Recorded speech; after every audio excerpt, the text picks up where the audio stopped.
Like, so when did you realise that something was amiss? Like when you're 6 years old, if you were kept in the room, like, was it just the norm, or did you realise that there's something just not quite right here? Yeah, I didn't learn about the fact it wasn't normal until later on, if I'm being honest. My job was literally to, when they would call me, I was non-verbal, so I didn't speak to my parents. We weren't allowed to make eye contact like we are now.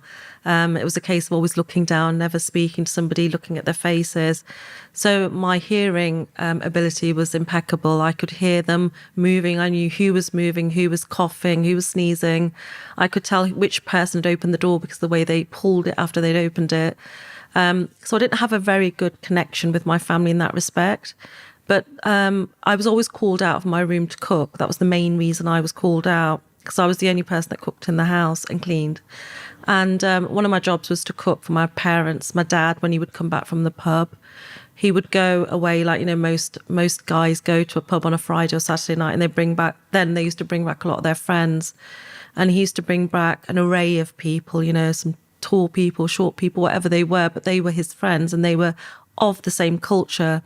And in my culture, we don't say somebody's name if they're older than you. You say auntie or uncle, but they're not related. It's just how we say, I show respect. And I knew things were terribly wrong when I came downstairs one day. I was exceptionally tired. I was 14, just turning into a young woman, I guess. And my mum used to wake me up by poking me, never sort of telling me anything. And that night I really didn't want to come downstairs. I didn't want to cook any rice. I didn't want to make any curry, but I knew I had to. I had no option. And I sort of pulled myself out, came down the stairs, and they were exceptionally loud. And that's the first thing I remember, coming down the stairs thinking, they're really loud today. I could hear the glasses, I could see the bottles outside, because my dad would once he'd finished a bottle, he would place it outside. And I could see all the bottles lined up, thinking, God, they're really drinking a lot today. So I made lots of food. My job was to take it on a big tray. I think the tray was bigger than I was back then. And I would place it on a low table, and then I would leave, and that was my job. And then I would sit on the bottom step and wait. And normally they were quite quick at eating, but this time they were taking forever. And I was trying not to fall asleep, but something really instinctively was telling me to just not go in that room that night. And I talk about it a lot, where we have that inner messaging service, because I now believe we're spiritual beings trapped in like a bodysuit, and our spirits are telling us, this isn't good for you, don't go there. But I had to. What could I do? I had no option. And when I did go there, my father actually grabbed me by my wrist and threw me on the table, and I quickly closed my eyes, and I was raped continuously by each person in that room. And it lasted for hours. And it wasn't like a rape. It was more of an attack. It was very vicious. I was being bitten. I was being slapped. I was just being thrown around like a rag doll. How the fuck do you deal with that now? Obviously I can see the emotion in your face. I've got a daughter at 12 and I do everything in my power to protect her. I'm overprotective. I speak to enough people to understand how dark and demonic this world is. So when you go through that at 6 years old, like, not knowing even what that is, then I had an amazing woman on called Della Wright. She went through the same sort of ordeal at 6 years old. Her abuser, her mum used to go out and drink, and he was her babysitter.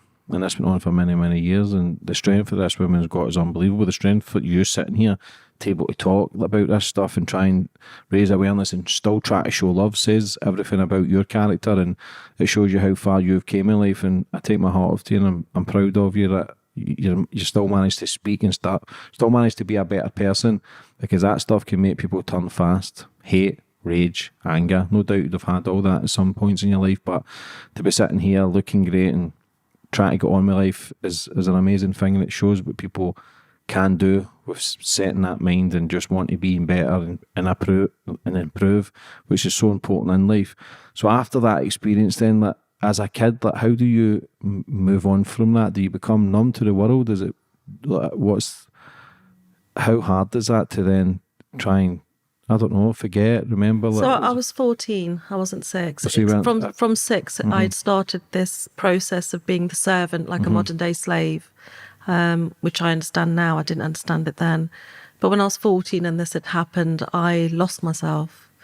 I think all of us go through some things in life where we just can't cope. And and I'm no different to anybody else in that sense. I struggle to get up. I struggle to go to school. I was actually in pain because that kind of attack, as I call it, that kind of rage that they were abusing me with, left me for months. It didn't go away. It wasn't just an overnight thing. You know, I was hurting for ages after. I wasn't able to sleep. I was having nightmares. You know, I would wake up in the night without anyone to go to for comfort. And my room was bare. It literally was just a bed, no bedding, nothing. And only comfort that I had was my dog. We had a dog, and she was my first sort of sense of warmth in my life because my parents weren't tactile at all. So I struggled, and I remember not sitting at the front of the classroom at school. I would sit at the back, and often I'd be curled up in a ball crying, but I was ignored because I was like, just leave her be sort of thing. I think once a teacher asked me to get out of the room, but never asked me how I was. The girl that I walked to school with, I stopped walking with her. You know, I had a little girl that would walk to school with me, and she used to teach me songs because I wasn't allowed to watch television. So she would say, we had this song on Top of the Pops, and I'd be waiting for the Friday for her to tell me. But I stopped asking her and I stopped talking to her, but she didn't really know what to say to me. And I think I was a real siren for help. I was literally sending out all these signals, but nobody was picking them up. And then I realised I was pregnant, and I had to tell my mother, and I was 15. You know, I was turning 14, 15 when all of this happened. And they took me to a clinic where they obviously arranged for an abortion. And I remember that was the first time I'd ever encountered kindness, because after the procedure, I remember everything very clearly.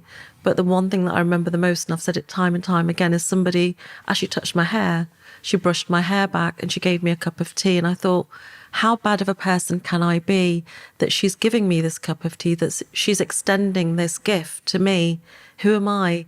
You know, my parents had always told me I was evil, that I was bewitched, I was a bad spirit, I was possessed by the devil himself. And that's why, you know, one of the reasons they hated me so much. But here was this woman actually touching me.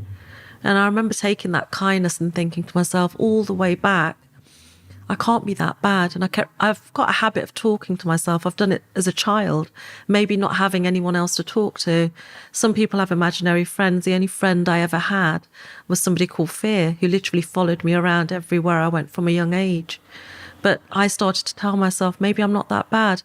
But on the way home, all my parents kept saying was, what are we going to do with her? She's spoilt herself. You know, and you need to tell your daughter, as you said, you've got a daughter, over and over again, that she's tall. She'll believe that she is tall.